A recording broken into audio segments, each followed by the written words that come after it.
Hi, I'm Renee Curtis Pratt, and this is our honey store in LaBelle, Florida. We'd like to welcome you to LaBelle. This is a picture of our bees at work in our store. Our business has been here since 1954. I'm the fourth generation. I've been doing bees, a little of this and a little of that in the beekeeping, running bees, running the honey store, bottling for all these years. In the store we have several different kinds of honey: orange blossom, palmetto, wildflower, sea grape, and mangrove. I'd like to tell you a little bit about our family business. My grandfather started our business here in LaBelle in 1954, moving from North Carolina, where my great-grandfather had bees and raised flowers. We were a small family business. He had two sons, Elliot and Harold. Harold is my father, who now owns this business. I operate it for him. We've been here doing pollination and honey production and queen rearing over the years past. In 1982, our business kind of started plummeting. We had the mites, different kinds of mites. The mite that kind of put us out of the business was a varroa mite, is an external mite that got on there, kind of like a flea on a dog. And at that time, they would not let us ship any queens out of the United States. And at that time, we were really into queen production, shipping all over the world and into the United States, Texas, Alabama, Mississippi. And so our business kind of started plummeting. My grandfather decided to retire and split our family business up. And at that point, that's where we become Harold P. Curtis Honey Company in September of 1982.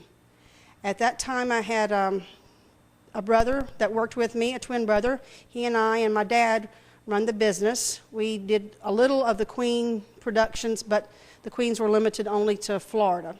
And so we kind of ventured out and got more into the honey producing part of it. And we have had bees from Sanibel Island, where we make our summer honey, which is the sea grape and the mangrove.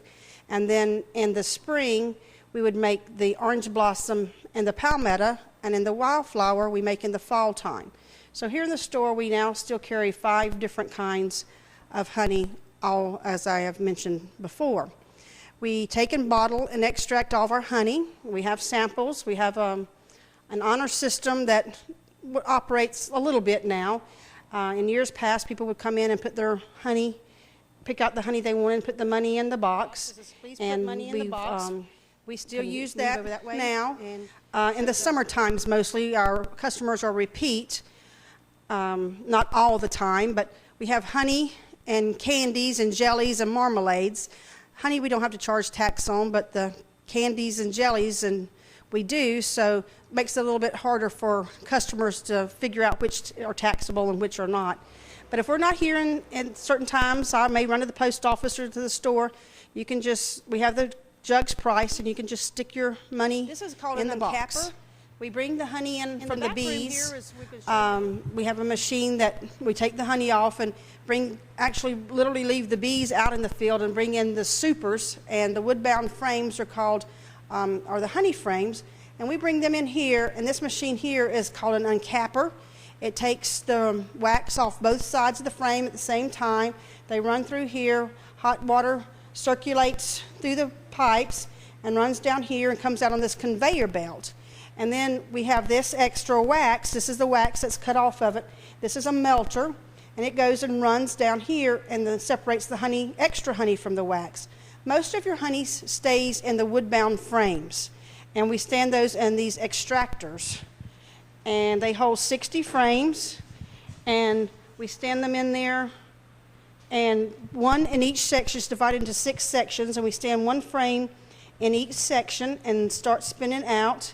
A little spins out, starts at slow RPMs, about 15 to 20 RPMs, gets up to about 300 RPMs, so it's slinging out pretty fast at that time. And it's kind of like your wash machine, slings the water out against the wall, falls into the bottom of the tank, and then the honey would then run into these pipes behind us and up into this holding machine. This is where we let it sit overnight. There's a screen wire that catches the extra wax, And then the next day, we'll take 55-gallon drums and run the honey into the drums. These, actually, no, these will hold 2 55-gallon drums. This will hold about 7 55-gallon drums here overnight. So we start early in the morning, 5 or 6 in the morning. We run it all day long, and then we let it sit there overnight. And then the next day, when that honey is settled, which is the extra wax particles and a few bee legs or whatever, will be caught in the screen or will come to the top. And then we can take it, and we have the piping, and we can run over here until this is the tanks that we fill the honey with: orange blossom, palmetto, wildflower, and orange blossom, sea grape, and mangrove. We run 2 tanks of orange blossom because we are here in Florida, and most of our customers are tourists, and they like sunshine and oranges in Florida, so orange blossom is our more popular one that we sell. And I can fill a few jars up to show us. This is pure natural honey. We can take it off the bees one day, and the next afternoon we can have it ready, bottled, and ready to put on the shelf to be sold. It's a perfect food, natural, unprocessed. We call it raw honey. Today people like raw honey. They don't want it heated or filtered. They want the enzymes, amino acids, everything that makes honey good for you. They want it left here in the jar. By processing your honey, you take the amino acids and enzymes and all the good things out. Most people process it just to extend the shelf life on it.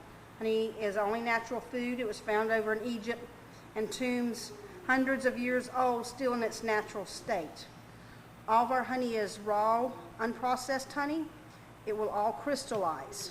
That will not crystallize are Tupelo and sourwood. They're made in North Florida and northern Georgia, up through that area. But all of our honeys will crystallize.